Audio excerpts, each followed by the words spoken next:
তো ইতিমধ্যে নতুন একটা মুভির টিজার রিলিজ হয়ে গেছে, যে মুভির নাম হলো hit the third case. Hit movie third পার্টের টিজার রিলিজ হয়ে গেছে, যে মুভিতে আমরা প্রধান চরিত্রে দেখতে পাবো নানিকে। এই মুভিটার প্রডিউসার হলো নানি। এটা একটা অ্যাকশন ফিল্ম হতে চলেছে। এই ট্রেলার ইউটিউবে অ্যাভেলেবেল আছে, তোমরা যারা দেখোনি গিয়ে দেখে আসতে পারো। আমার তো এই ট্রেলারটা খুব ভালো লেগেছে। এবার বলি ট্রেলারে কি কি দেখানো হয়েছে।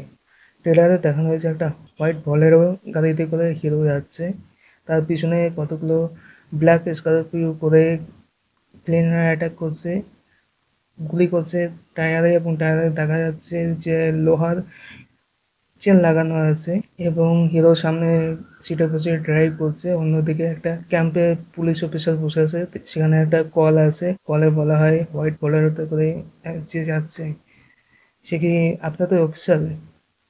তখন সে বলে হ্যাঁ। তখন দিক থেকে বলে তাকে ফিরিয়ে নিয়ে আসো, কেননা ওখানে তার জীবনহানির আশঙ্কা আছে।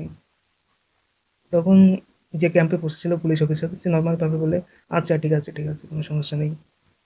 ফোনে অপর দিকে বলছে যে সরকারে যে পুলিশ অফিসার আর যাচ্ছে সে বিপদের মধ্যে আছে।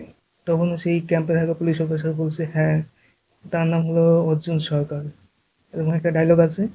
এবং যে নানির যে চরিত্রটা অর্জুন সরকারের, সে গাড়িতে যাচ্ছে এবং গাড়ির সামনে একটা কুঠা রাখা আছে, সেখানে রক্ত লেগে আছে এবং তার হাতেও রক্ত লেগে আছে। পিছনে ব্যাক সিটে তার বর্দি রাখা আছে এবং বর্দির গায়েও রক্ত লেগে আছে। একটা খতরনাক লুক এখানে দেখানো হয়েছে নানির। এইটুকুই দেখানো হয়েছে টিজারে।